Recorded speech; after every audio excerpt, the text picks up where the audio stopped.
Hello students, आज मैं आपको जीके के टॉपिक नंबर 18 रिन्यूएबल एनर्जी के संदर्भ में नॉन रिन्यूएबल एनर्जी के संदर्भ में बताने जा रही हूँ।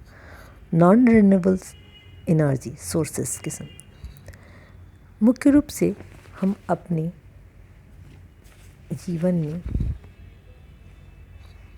ऊर्जा का उपयोग विभिन्न कार्यों के लिए करते हैं, जैसे कि उद्योग, कृषि, परिवहन, संचार तथा घर तथा रक्षा आदि क्षेत्रों में करते हैं। ये संसाधन जो हमारे जो हैं वो दो रूप में होते हैं। एक जो होते हैं जो रिन्यूएबल होते हैं और एक होते हैं नॉन रिन्यूएबल। रिन्यूएबल सोर्सेस में मुख्य रूप से आते हैं सौर ऊर्जा, पवन ऊर्जा, हाइड्रो ऊर्जा, बायोमास, जियोथर्मल आदि। और नॉन रिन्यूएबल सोर्सेस जिनका फिर से निर्माण प्रकृति नहीं करती, और करती भी है तो हज़ारों लाखों वर्ष लग जाते हैं, और जितनी तेज़ी से हम उपभोग करते हैं उतनी तेज़ी से प्रकृति नहीं निर्माण कर पाती है। इसी के कारण इसको non renewable sources of energy कहते हैं, जिसमें मुख्य रूप से जीवाश्म ईंधन आता है।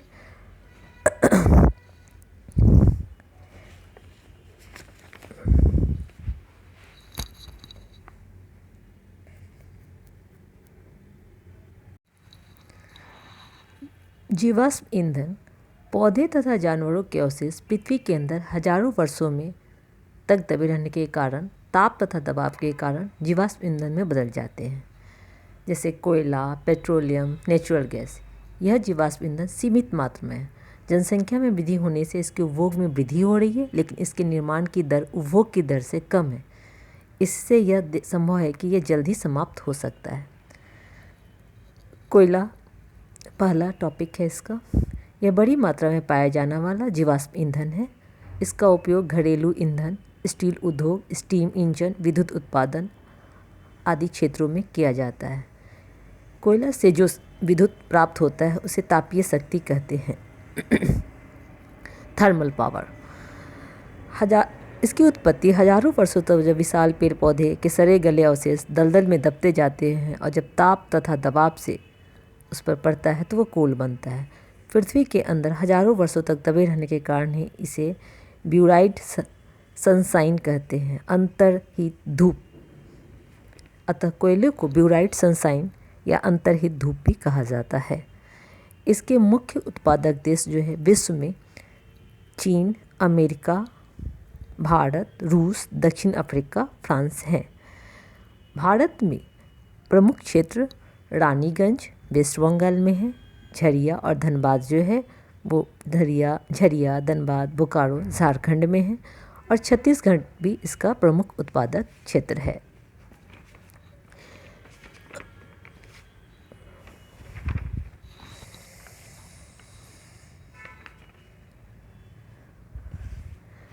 कोयला के अनेक लाभ हैं, जैसे कि ये बड़ी मात्रा में उपलब्ध है, विद्युत उत्पन्न करने की पर्याप्त क्षमता रखता है, रेल परिवहन में भी इसका इस्तेमाल किया जाता है। लेकिन इसकी बहुत बड़ी हानि हम देखते हैं कि यह प्रदूषक को उत्पन्न करता है। कार्बन डाइऑक्साइड बढ़ता है, जिससे हरित गृह प्रभाव बढ़ता है, और परिवहन में कठिनाई, क्योंकि यह भारी होता है।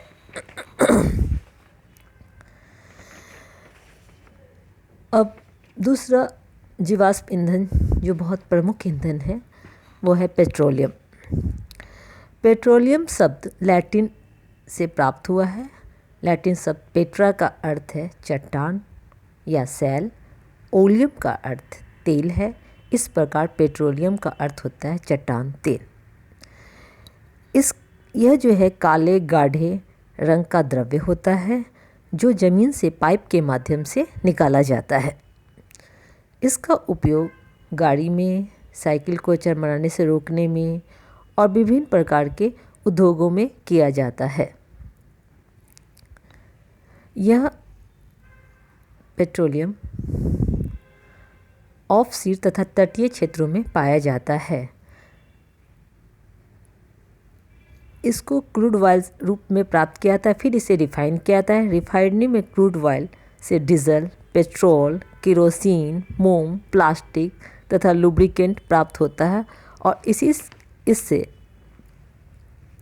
आगे हम लोग इसका उपयोग पेंट में भी करते हैं। पेट्रोलियम को काला गोल्ड भी कहा जाता है क्योंकि यह अधिक कीमती तथा उपयोगी है। प्रमुख उत्पादक इसके देश हैं ईरान, सऊदी अरब, कतर, इराक, अमेरिका, रूस, वेनेजुएला, अल्जीरिया। इन पेट्रोलियम उत्पादक देशों के संगठन को हम ओपेक के नाम से जानते हैं। भारत के अंतर्गत पेट्रोलियम उत्पादन क्षेत्र प्रमुख निम्न है। असम के अंतर्गत दिग्बोई, गुजरात के अंतर्गत अंकलेश्वर, मुंबई के अंतर्गत बॉम्बे हाई, कृष्णा गोदावरी नदी के डेल्टा क्षेत्र में भी पेट्रोलियम का उत्पादन किया जाता है। जीवाश्म ईंधन के अंतर्गत हम नेचुरल गैस का भी उल्लेख करते हैं।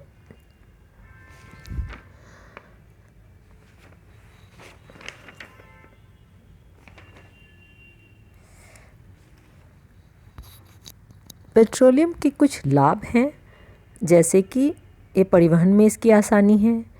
पेट्रोकेमिकल उद्योगों का ये आधार है, लेकिन इसमें कुछ प्रमुख हानि भी है, जैसे ये प्रदूषण छोड़ते हैं और अम्ल वर्षा को बढ़ावा देते हैं। पुनः प्राप्त करना भी इनका आसान नहीं है। अब दूसरा प्रमुख बिंदु नेचुरल गैस के संदर्भ में हम बात करते हैं। नेचुरल गैस पेट्रोलियम के साथ ही पाया जाता है और क्रूड ऑयल के साथ ही सतह पर लाया जाता है। जब हम क्रूड ऑयल को निकालते हैं तो साथ में निकलता है। इसका उपयोग घरेलू तथा उद्योग में होता है। नेचुरल गैस के प्रमुख उत्पादक देश हैं रूस, नॉर्वे, ब्रिटेन, नीदरलैंड। और भारत में प्रमुख क्षेत्र है जैसलमेर, जो कि राजस्थान में है, कृष्णा गोदावरी डेल्टा, मुंबई का अपतटीय इलाका, त्रिपुरा आदि।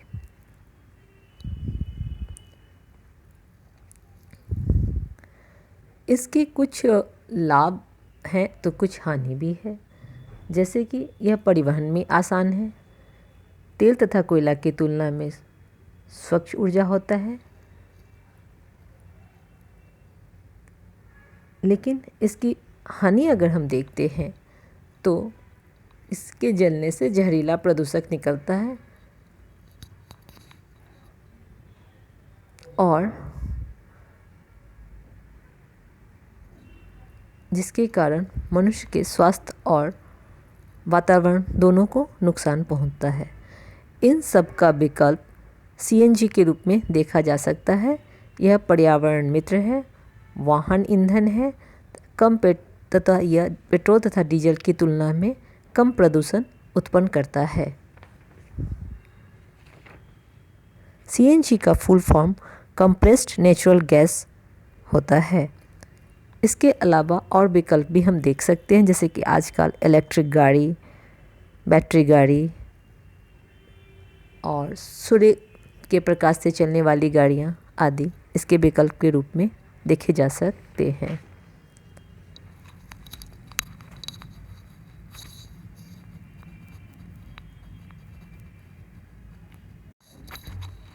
ईंधन के अन्य स्रोत के रूप में हम फायरवुड को देख सकते हैं, जो कि गोबर, लकड़ी से किया जाता है। इसका उपयोग कुकिंग में, हीटिंग में किया जाता है। इसके लाभ है कि आसानी से प्राप्त है, बहुत लोगों को ऊर्जा उपलब्ध कराती है, लेकिन इसका हानि ये है कि लकड़ी को इकट्ठा करने में समय की अधिक खर्च होता है, प्रदूषण फैलता है, CO2 की मात्रा बढ़ने से ग्रीन हाउस इफेक्ट बढ़ता है और वनों का विनाश होता है। एक अन्य ऊर्जा के स्रोत में अभी परमाणु ऊर्जा के रूप में देखा जा सकता है, जो कि रेडियो एक्टिव पदार्थ यूरेनियम, लिथियम के परमाणु केंद्रक में संग्रहित ऊर्जा से प्राप्त किया जाता है। और आजकल इसका संदर्भ हम थोरियम के रूप में भी देखते हैं। नाभिकीय इसका निर्माण नाभिकीय रिएक्टर में नाभिकीय विखंडन से गुजरते हुए और उत्सर्जन ऊर्जा की प्राप्ति होती है। नाभिकीय ऊर्जा का सबसे बड़ा उत्पादक अमेरिका है। भारत में राजस्थान, झारखंड के पास यूरेनियम के निक्षेप हैं। थोरियम जो है वो केरल के तट में मोनोज़ाइट बालू में मिलता है और इस प्रकार जहाँ जहाँ यूरेनियम पाया जाता है भारत में मुख्य रूप से उसी क्षेत्र में परमाणु ऊर्जा केंद्र लगाए गए हैं। भारत में परमाणु ऊर्जा केंद्र जो मुख्य हैं, तारापुर जो कि महाराष्ट्र में है, यह यूएसए से मदद से बनाया गया है। यह भारत का पहला परमाणु विद्युत केंद्र है। अगर प्रश्न आए कि भारत का पहला परमाणु विद्युत केंद्र कौन है, तो आंसर होगा तारापुर, महाराष्ट्र। अन्य कुछ परमाणु केंद्र निम्न है। रावतभाटा राजस्थान में है जो कि कनाडा के सहयोग से बनाया गया है। कलपक्कम जो कि तमिलनाडु में है। कैगा कर्नाटक में है। नरोड़ा यूपी में है। कुडेकुलम जो कि रूस के सहयोग से निर्मित हो रहा है। इस प्रकार प्रमुख ऊर्जा स्रोत के बारे में हम जाने हैं जो कि नॉन रिन्यूएबल के अंतर्गत आते हैं। अब संक्षेप में हम इस चैप्टर को समझेंगे।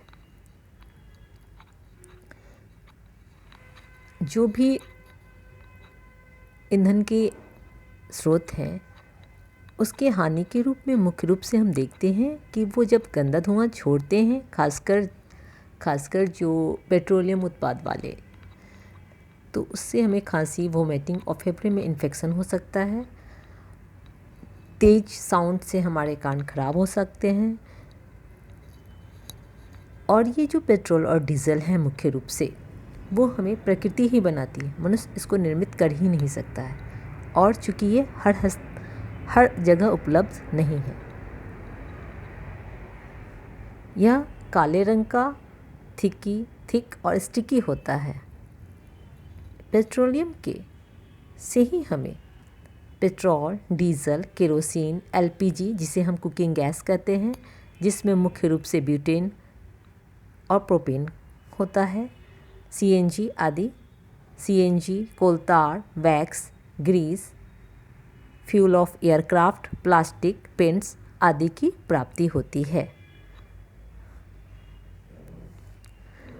भारत में अगर देखा जाए तो कच्ची रिफाइनरी केरल में है जो कि भारत पेट्रोलियम ऑयल की है। मुंबई में भी रिफाइनरी है जो कि एचपीसीएल की है, हिंदुस्तान पेट्रोकेमिकल्स लिमिटेड की है।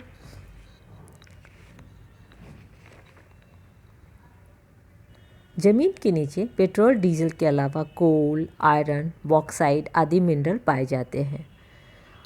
अगर हम ट्रैफिक रूल के बारे में जानना चाहें तो उसमें मुख्य रूप से है कि रास्ते की बाईं ओर चलना चाहिए, हेलमेट पहनकर चलना चाहिए, गाड़ी को तेज़ी से नहीं चलाना चाहिए, ट्रैफिक लाइट येलो, रेड और ग्रीन का निर्देश का पालन करना चाहिए।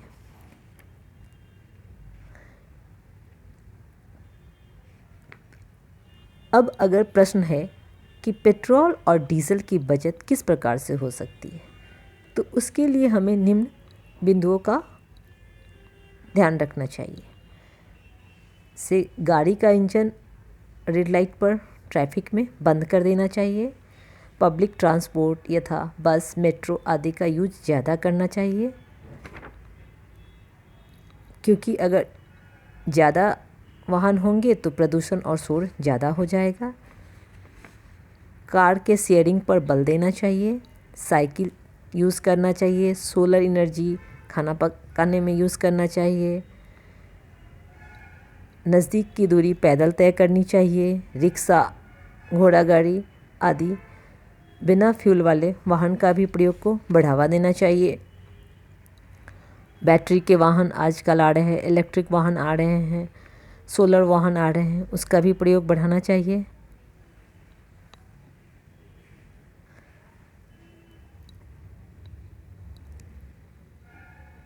कुछ वाहन जो होते हैं वो अधिक पेट्रोल यूज़ करते हैं, कुछ जो होते हैं वो कम।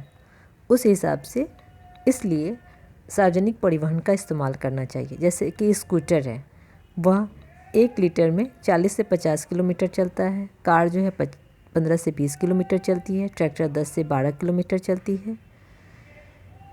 इसको देखते हुए ही परिवहन में इसका संदर्भ लेना चाहिए।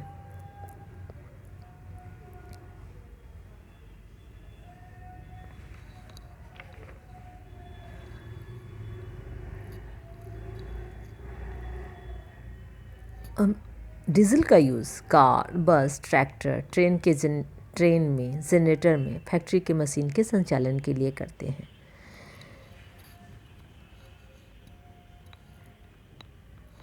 अगर एक संदर्भ देखा जाए कि भारत में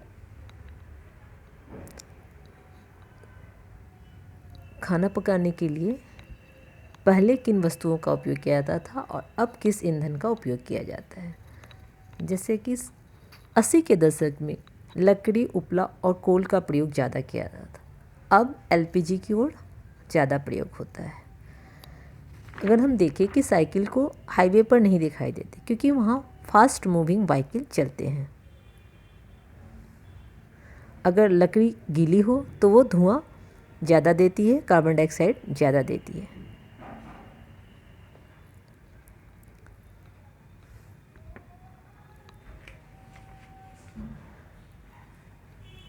और स्मोक जो होता है वो धुआं होता है, एयर पॉल्यूशन को जन्म देता है, हेल्थ को नुकसान पहुंचाता है।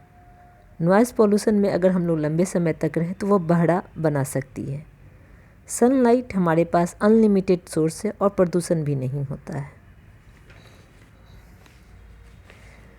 पेट्रोलियम जो है वो जो धरती से निकाला जाता है उसका एक क्रम है जो कि हमें अवश्य जानना चाहिए। वह कैसे हमारे घर तक पहुंचता है या कैसे हमारे उपभोग तक आता है। सबसे पहले पेट्रोलियम धरती से निकाला जाता है, फिर पेट्रोलियम को ट्रांसपोर्ट किया जाता है, फिर पेट्रोलियम को रिफाइनरी में भेजा जाता है, फिर वहाँ से रिफाइन होकर वो पेट्रो डिपो तक पहुँचता है, फिर पेट्रो डिपो से वो पंप तक पहुँचता है, फिर हमारे कार तक पहुँचता है। और सीएनजी को हम लोग समझते हैं जो कि कम प्रदूषक है डीजल और पेट्रोल की तुलना में, उसको कंप्रेस्ड नेचुरल गैस कहा जाता है। एलपीजी जो कि कुकिंग गैस कहलाता है, उसका फुल फॉर्म है लिक्विफाइड पेट्रोलियम गैस, और इसमें मुख्य रूप से ब्यूटेन गैस और प्रोपेन गैस की मात्रा होती है। इस प्रकार से हमारा ये चैप्टर कंप्लीट होता है। Thank you.